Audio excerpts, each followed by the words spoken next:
Hi everybody, welcome once again to the Speedway Gladiators, the program that looks at Speedway, particularly at the Robertson Prestige International Speedway. What's coming up on the program tonight? We're going to catch up with Bruce Robertson, promoter of course at the Robertson Prestige International Speedway.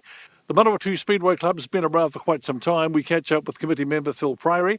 We look at the advantages of being a member of the club. We'll look at the Lucas Oil Super Saloon Round 2, the Lucas Oil Superstock Series, Travel Manager Season Points. We're going to be looking at that during the season. And we also have news on the stream price. For those of you that can't make it, it's really the same price as the gate price. So you can have the stream for $30. You can come in the gate for $30. It is both the same. So you've got advantages there. Well, we're caught up with Bruce Robertson. He's been a busy boy between here and Auckland with Waikaraka Park, and he's got some news on that too. And we're looking also at what's planned for the season here in Palmerston North. Over the next few months, an exciting program is planned. With us is promoter Bruce Robertson. Bruce, off-season always goes fast. And then suddenly, miraculously, you blink your eyes and we're ready to go again. Well, it seems to go slow for a starter, and suddenly June, July, August, September, wow. We're only a couple of months and we're racing, so it takes off October and we're into it. Well, the opening night is always a mix of all classes, or most classes anyway, because double points. Everybody wants to get away with a hiss and a roar. Well, I guess that is a bit of an incentive for them, and it gives those guys that make the effort to get there for opening night. Traditionally, we used to always have trouble getting enough competitors for opening night, but the last couple of seasons there certainly hasn't been that problem. The guys seem to be able to now plan ahead, get their cars ready, and we're going racing. Well, we are too. Now, let's look at some of the classes.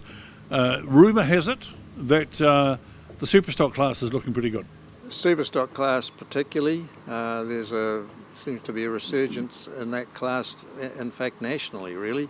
And the stock cars are always a lot of those because it's a little bit less expensive to get into, and it's a good stepping stone to Superstocks. Everybody wants to race a Superstock, so even some of the mini stock drivers. Well, yeah, that's their ultimate dream, of course, to be a step up and join the Panthers.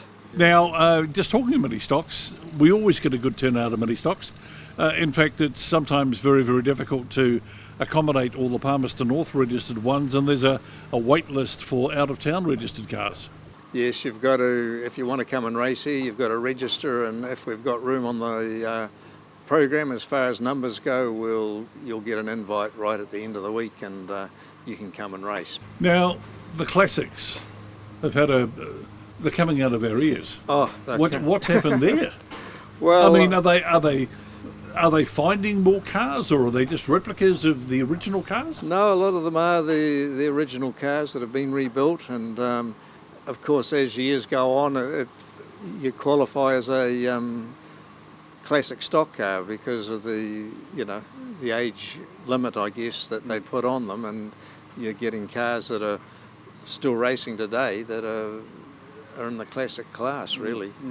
Highlights of the season, Bruce. I mean, not too far away, you've got the Robin Pratt, always well sought after. The normal championships, of course, they're well sorted after. A couple of memorials, the Dave Lowe Memorial, for example. We'll talk about teams in just a moment, but they're always popular. People love to have their name on that trophy. They do, there's no doubt about it, but we've still got the entertainment meetings, like the big fireworks on early November there, and there's all the local championships, of course. As you say, everybody likes to have their name on the local championship at some stage in their racing career. We've got to talk teams because that's the biggie. Yeah. I'm assuming, I haven't heard to the contrary, that the Brits will be back. The Brits are definitely coming back again. Do we know who they are, or not? I think it's virtually the same team as last year, and with the two Dutch boys that are extremely talented. This year, of course, the scrutineering down the square is on the Saturday. On the Friday, which is the 6th, where we'd like to be able to start, but there's big Waitangi or New Zealand Day celebrations down at the square, so it'll be Saturday, Sunday. Now, I know that you've been up and down to Auckland a lot over the last few months. Waikaraka Park is undergoing redevelopment. What's the latest update there? Yeah, there's a major redevelopment there, and I guess the latest redevelopment there or development there is the fact that Wayne Brown, the mayor, is back in again, and resounding results. So and the Save Our Speedway lot didn't do so well. Track is well underway. It's a bank track, slightly banked, nothing like Gisborne, of course. The concrete wall is in. The safety fence is going in, the lights, brand new lights are all up. They're busy working on the toilet block over by the cricket grounds and the new pits. So we're going to have pits up there in Auckland, very similar to Palmerston pits. So it'll be a fantastic speedway venue once it's up and finished. Bruce, briefly back to the Teams Champs, any word of a Nelson team? There's rumours of a Nelson team, there's rumours of a key team, but it's probably a wait and see thing as to whether whether there's enough Nelson Superstock drivers to make it, or otherwise key whether there's enough of them. So we'll wait and see. Well, Bruce, the season, we've had a bit of a wet period of weather up to the opening night. Let's hope that's well and truly gone, and let's hope the halcyon days of Manawatu sunshine start creeping onto the calendar from here on in. Well, that's what we're hoping for, and the weather has changed a little bit. You know, we get the long hot summers now and not so favourable leading up to opening night, but 6:30, we're into it. It's a season just around the corner, 26 year at the Robertson Prestige International Speedway. Manawatu Speedway Club has been around for quite some time. It used to be called the Manawatu Stock and Saloon Club, but with other classes racing, they've changed their name to the Manawatu Speedway Club. We caught up with Phil Pirie, one of the committee members, and we talked to Phil about the club and the advantages of membership. Phil, you've been around the club for a while, but take us back to the very beginning. It wasn't called the Manawatu Speedway Club. No, it was called the Manawatu Stock and Saloon Car Club.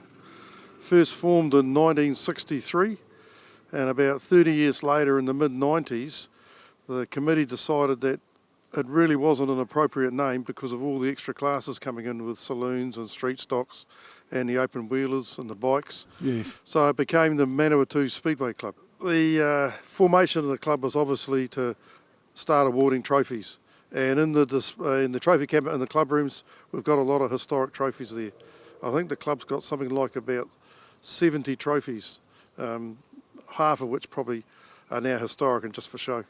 I'm quite a bit of a history nut, so I like making sure all the memorabilia is there, and we've managed to find some stuff, including the original side panels for number one tank, which are now on display, and have been hidden away for probably 30 years and forgotten about. Phil, what's the advantage of being a member of the club as far as if you're a competitor?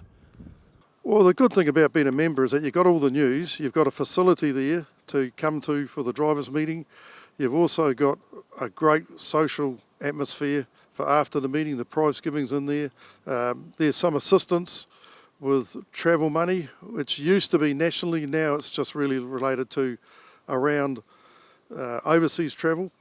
And you've also got the opportunity to get your name on the trophies. You can't get a club trophy unless you're a club member. What about of an evening, though? I suppose one of the advantages, you don't have to be, and some people don't realise this, you don't have to be a competitor to be a member of the club. No, you can have a membership of just yourself, but we actively encourage families.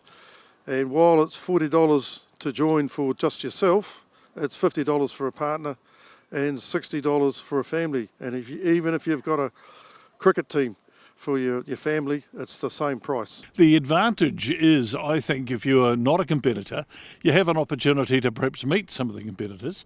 And if you are a competitor, you've got an opportunity to learn a bit more about your car and setups and all the technical bits. There'll always be somebody who's happy to have an natter with you about that.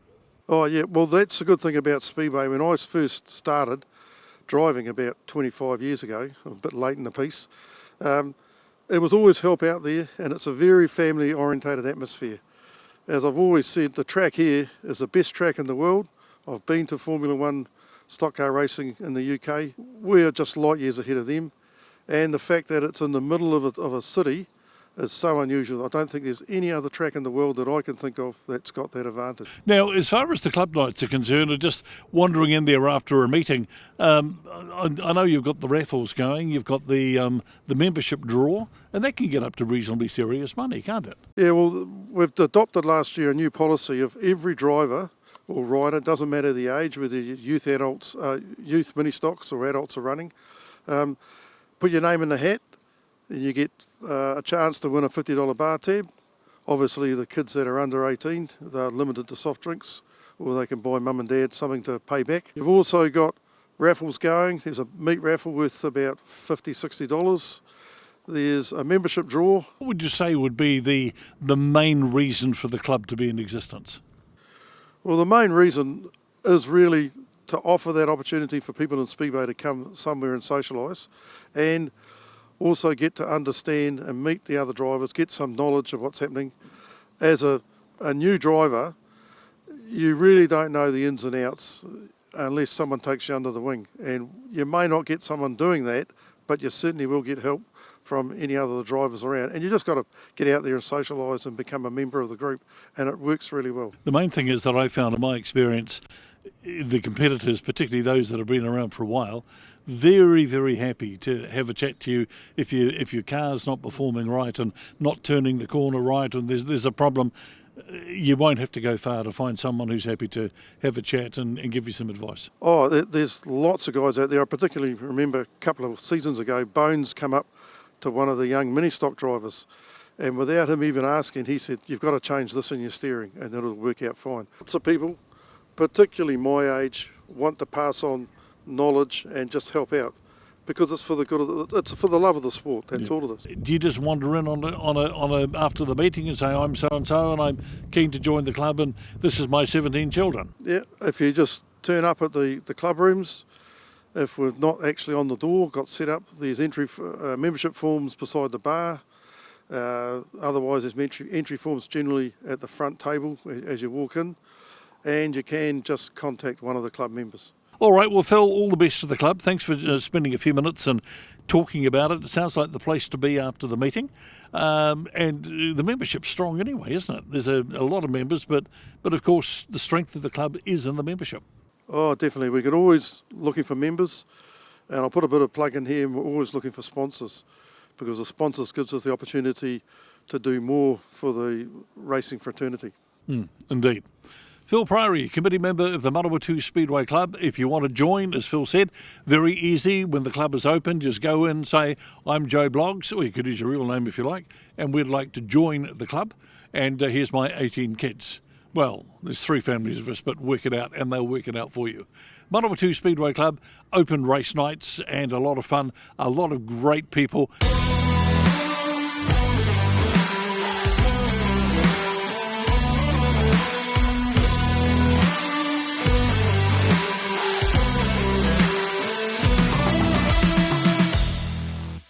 Let's have a look at last year, the Lucas Oil Super Saloon Round 2 highlights. We get the green, Bankston straight on the loud pedal, and Bankston up the inside of King. Drever's holding back Martin Halcrow. Thomas Stanaway now goes to work on the 242. Ingram's around the outside up into 4th. Here comes one of the Flynns there. Just catch the number as they come around the bend there. It will be the 5 of Steve. High line. 6 of Grant on the low line. Grant gets the jump over Steve Stanaway now into the corner underneath King. Spot off her though.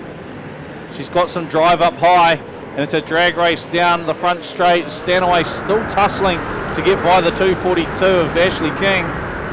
She can hold her own in the Super Saloon class. He's just lost a spot to Grant Flynn though, and it looks like he's lost a spot to Steve Flynn as Thomas Stanaway. As we're halfway through the first qualifying race of 3 for the Super Saloons to set the grid for the feature. Ben Harding's made a few passes.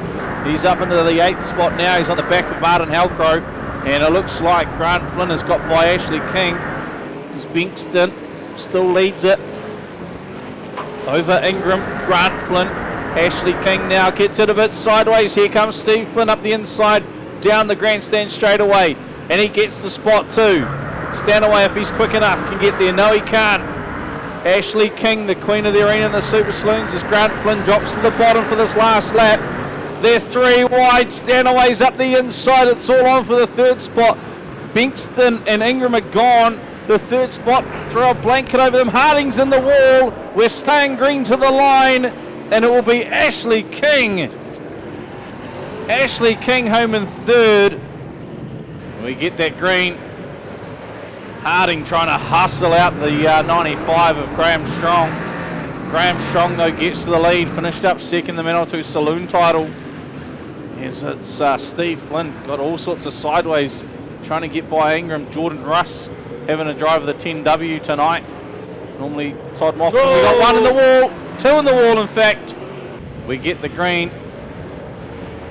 And it's a tussle between Harding and Strong yet again. I think Harding may have it this time, although Strong around that outside line. He's got it sorted. Harding back to second. Ingram now has a look. We've got Steve Flynn on the high line. Jordan Russ holding off Thomas Stanaway. Sorry, Jeremy Brown now has got by Stanaway. Now Steve Flynn throws a slider on Harding. The sparks fly as they touch. Joe Ingram tried to take advantage and go up the inside of Steve Flynn, and Flynn's polished the concrete. We saw the sparks there in 3. Steve Flynn now back on the outside, gets Ingram, trying to get Harding at the same time. Harding goes round, he gets contact from Flynn, and Strong gets the jump over Harding again. Ingram right into the back of Harding there.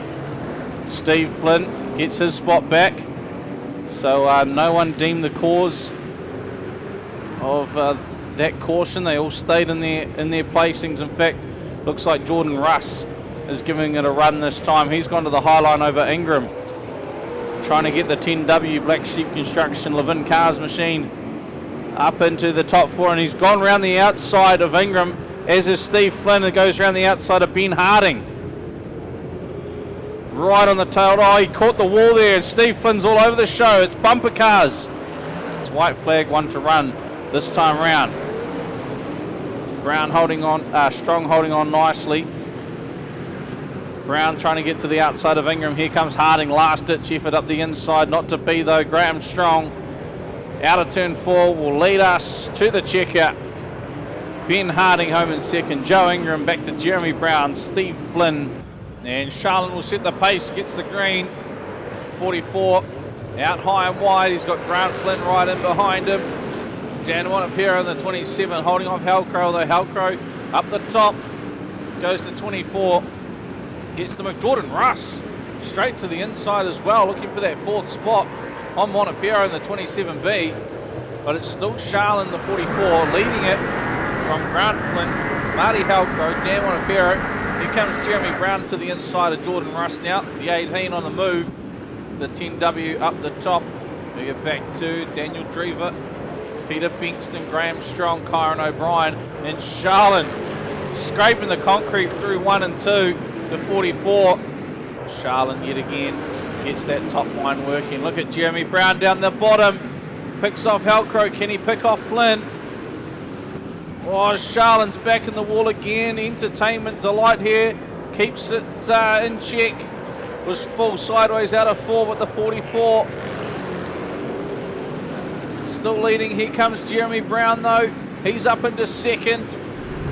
Flynn trying to get a move in. Brown goes through to the lead. Flynn goes round by himself.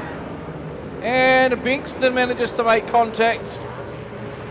Drags on to the first bend. Charlin high, Brown low. Oh, and I think Brown might have the spot this time. Charlin's coming back at him on that high line. Down 3 and 4.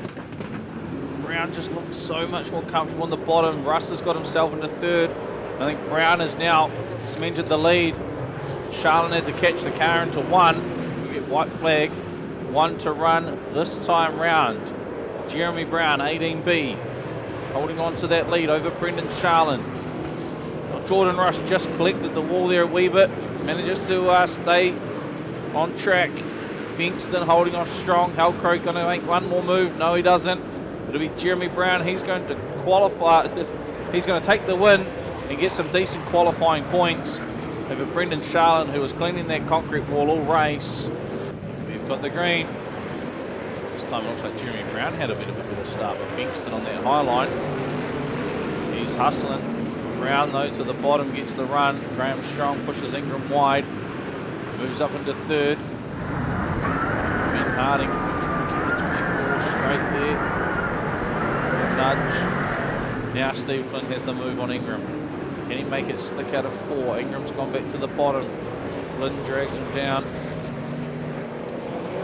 Jeremy Brown, he's checked out after Bingston got a great start in the first go.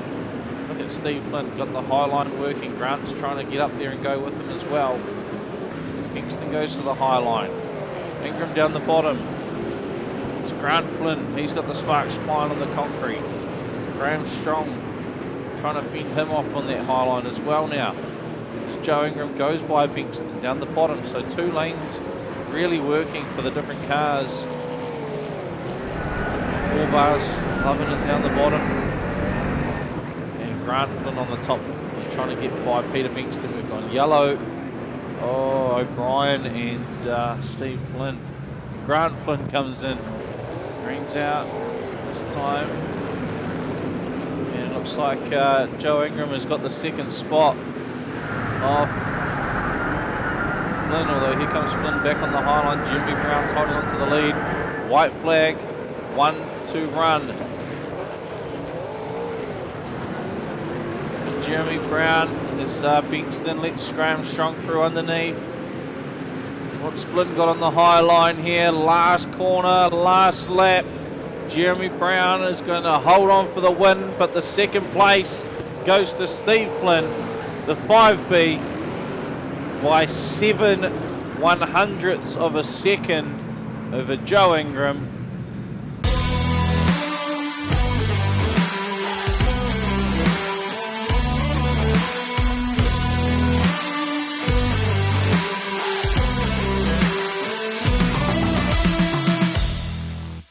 The only round of the Lucas Oil Superstocks. It was a great one too. Let's check out some of the action. And we get the green. Byron Rowlands just gets pushed down a wee bit as James Clark gets it sideways. Burmester leads into Buckley. Scott Duncan, 23V, has got some problems there already on the infield as they push them into turn 3 down the far end. Looks like, is it? No, it's Brendan Tye. Brendan Tye, 669, and Buckley just fires Burmester into Tye. Humphreys into Tye, into Burmester, and Burmester's down the back of the field with Joblin. It is still James Clark leading it from Byron Rowlands, Brad McGee. They're sorting it out down in the pack there. Well, here comes Prentice now, the 5G. Around the outside, 38V. Dykstra gets put up on the side of him. He goes up, not quite over. Buckley's up in the spot now. He did now, though. And he caught the fence while he was at it. There's Zane Dykstra. That was a beauty. Still Clark, McGee, Rees, Asher Rees, that is. William Humphreys now up the spot. Trent James, Kyle Rowe. McGee's got the lead off Clark. Asher Rees up into third. Trent James, Kyle Rowe, he's got through. He's having an awesome run in the Superstock ranks these days. Tye's on the pole line now, Brendan Tye, 669. White flag is out, 1 to go. McGee takes the checker. Here goes Burmester though. We're still looking further in the feed. Burmester on Tye now. The 172 Long spins up on the infield. We've got the revs and greens. Kayla Mooney on that high line gets around a lot of them. Scott Joblin off James Clark. Jimmy's gone around the 29G. Scott Joblin. We started off nicely there. He's gone to the wall. One up the wall, hanging out to dry. It is Blake Adamson. So Kayla Mooney from Asher Rees. Brother-in-law's there. Scott Joblin, David Lowe. Here comes Jordan Deere up the inside of Peter Rees. Josh Prentice in behind the 5G. Mooney, Lowe, Joblin. That's Scott Joblin. Good to have all three here tonight. Jordan Deere, Peter Rees, Josh Prentice. Deere goes wide. Prentice looks to the inside of the 581. The blue canoe for the last time. Asher Rees retires from the race with Gareth Edwards as well. Who's that riding around the wall? That was Kayla Mooney, our race leader. White flag, 1 to run. Kayla Mooney, he's got a lap car between himself and David Lowe. Scott Joplin to the inside of Lowe. Deere goes high again, keeps that 4th spot. Prentice will take a dive this time round. No, he won't. Bit of a gap, but it's Kayla Mooney taking the win.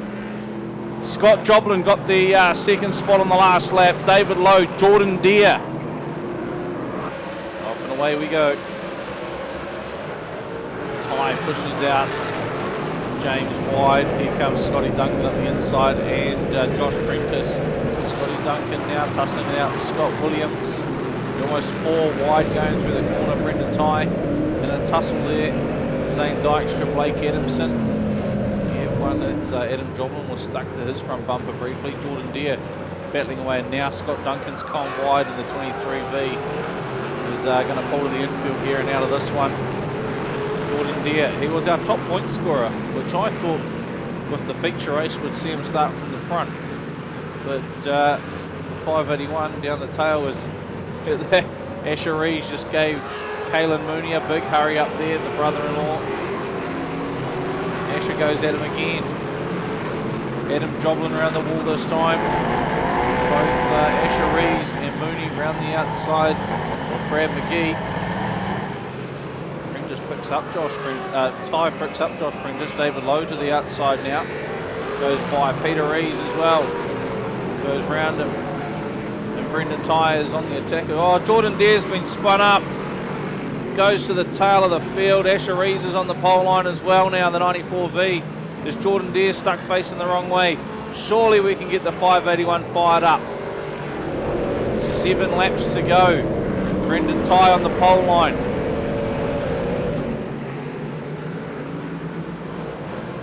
He's found Trent James, his Panthers teammate. He's going to run with him. Who got one in the wall here? Adam Joblin in the wall, courtesy of Josh Prentice. 2 laps to go for the 156. No one's pulled up on the pole line again. White flag time for Trent James. 15 lapper Superstock feature race. Got David Lowe in second, Peter Reed, Scott Williams, Brad McGee, your top 5. Trent James will cross the line, take the checker flag, yet again tonight, this time in the Superstocks, taking out the feature race. The presentation of 2nd place went to Peter Rees. Thanks to Palmy Track for having us here in the club. It's always good fun to race here on this track. Don't forget to thank all our Speedway staff, Speedway New Zealand staff. They come in, their own time to give us, so we can have our fun. So don't forget to thank them. There's lots in this room tonight, and all the volunteers that help run this event. So do not forget to thank them. I think we should have a special mention for Adam Joblin and Jordan Deere.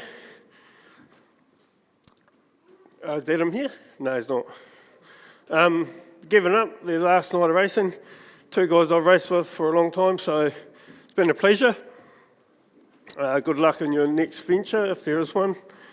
And yeah, once again, thanks Bruce and his team and Puck, and we'll be back next year. Very good. All right, and tonight's round winner conveniently won the last race as well, 156, Trent James.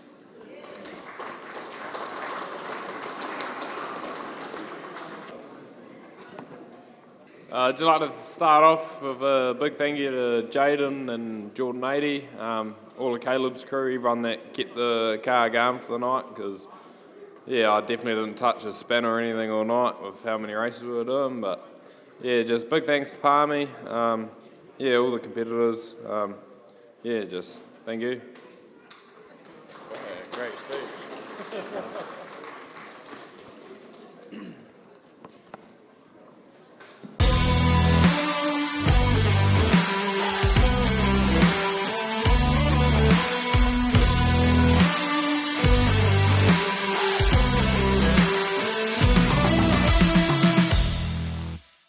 Most important part for most of the competitors, it's the Travel Managers season points.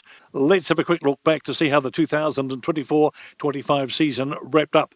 In the Superstocks, 41 Scott Williams came out on top with 52 points. 156P Trent James finished second on 43, and David Lowe in the 722P car close behind on 42 points. Over in the stock cars, 3 NZP Kyle Rowe dominated with 66 points. 31P Jared Davis was second on 44, and 86P Beau McLeod right there on 42 points. In the Saloon, Supers firstly. For the Supers, 5B Steve Flynn led the way with 58 points, ahead of 18B Jeremy Brown on 54, and 6B Grant Flynn rounding out the top 3 on 40 points. In the Saloons, 37P Paul Hosking claimed the class win with 41 points from 57P Calvin Honorary on 22 and 242P Ashley King on 16. In the midgets, it was topped by 41P Shane Dewar on 59 points, 93P Carl McGill took second with 40, and 99V Brent Hughes third on 30 points. In the midi sprints, 3 NZP Nathan Jeffries was dominant with 84 points, 18P Daniel Nichols followed on 65, and Regan Ogle, the 5S car, rounded out the podium on 49 points. The sidecar cast was tight with 89P Let first with 47 points, 27B Bowler and Meehan second on 43, and 5P Payne and McNaught just 1 point back on 42. In the adult mini stocks, 8P Caleb Keane finished on top with 35 points, 32P John O'Moldy close by on 34 points, and 66P Colton Baggery with 30. In the youth mini stocks, it was a near-perfect season for 14P Jaden Clark, reaching 100 points, 41P Harrison Cheatham, second on 95, and 52P Boston Joblin rounding it out on 71. As I mentioned at the opening, $30 for the gate and $30 for the stream. Some of you might like to sit at home and watch the stream, maybe with the feet up on some of the colder nights, but those that want to see the action and smell the action, it's the same price, $30. We hope we see you through the gate as well. Well, we're not far away from the opening night at the Robbers Prestige International Speedway, so don't forget, get yourself prepared, get trackside, get the hot dog, and get ready for the racing.